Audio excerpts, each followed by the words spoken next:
yang menang adalah bangsa Indonesia. Dan itulah sebabnya sejak baik masih kebersamaan, semangat kekitaan, semangat persaudaraan, sehingga dengan demikian selesai nanti tidak lagi menyisakan masalah, baik masalah hukum maupun masalah-masalah sosial. Dan karena itu kita di TKS itu mencoba memberi suatu koridor. Semuanya ini ada benarnya gitu loh. Dan kita juga harus mengakui bahwa pemilu dari pemilu kita lakukan pasti ada masalah. Pasti ada, tidak mungkin ini 100% benar. Tapi ada masalah. Nah, karena itu pikiran teman-teman yang mengajukan permohonan dari paslon 1, paslon 3 dengan di sini perbedaan bahwa narasi-narasi yang disampaikan itu ada benarnya. Dan semangatnya juga kita sama. Apa itu? Dalam rangka perbaikan ke depan.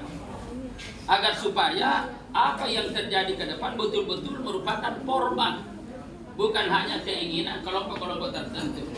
Nah, karena itu kemarin kita mencoba membuat. Jadi sebenarnya di sini salah satu untuk menjaga konstitusi ini, ya Mahkamah Konstitusi tinggal mengarahkan nih, ada koridornya nih, langkah-langkahnya nih. Dari paslon 1, paslon 3 seperti apa? Punya niat yang baik untuk memperbaiki, ada koridornya. Kan tidak langsung ada terobosan, tapi tahapan per tahapan. Apa tahapannya? Ini Pak Sudin ini sudah paham betul ya bagaimana. Kalau dulu kita kenal ada TAP MPR nomor 6 tahun 2001 tentang etika kehidupan kebangsaan. Untuk menindaklanjuti ini kan perlu ada penataan institusinya, kelembagaannya. Kan perlu perlu dibentuk yang oleh Profesor Jimli memberi nama pembentukan Majelis Etik Nasional. Tapi teman-teman ketika sama si DPR itu ada Dewan Etik Nasional. Nah ini kan perlu, jadi untuk melakukan ini supaya sebagai sebuah peranata, sebagai sebuah lembaga, sebagai sebuah perlu penataan regulasinya, lembaganya, maka perlu ini. Kalau ini misalkan MK mau rekomendasikan segera bentuk, ya mau tidak mau teman-teman Pak Sudi di DPR ini nggak akan melakukan. Karena ini satu sisi, jadi bukan hanya itu.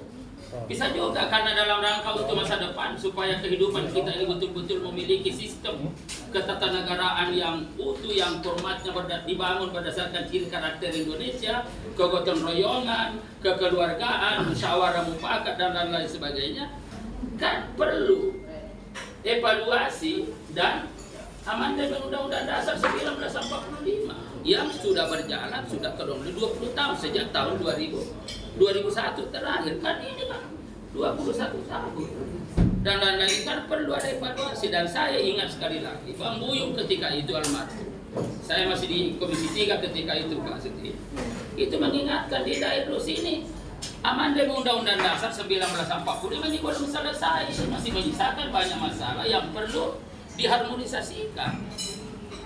Belum lagi bicara tentang sistem pemerintahan presidensial. Kita tahu ini lahir di mana? Di Amerika. Sistem parlementer lahir di mana? Di Inggris. Lalu Indonesia mencoba ada semi dan lain-lain sebagainya. Dan bentuknya seperti apa? Ini kan sekarang sudah tarik-menarik dan lain-lain. Jadi kalau ada permainan yang terjadi boleh jadi. Kenapa? Karena format sistem pemerintahan kita ini belum ideal dan belum dibangun berdasarkan ciri karakter bangsa kita. Nah, ke depan ini, kalau ini direkomendasikan, pasti Pak Sudi juga nanti segera kita harus bentuk tim untuk menindaklanjuti apa dan lain-lain. Bapak Bunga,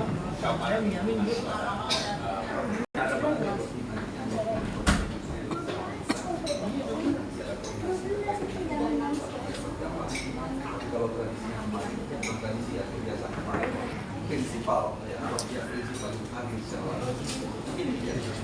Oke Pak Sudi, nggak ada tambahan? Oke, ada lagi? Cukup.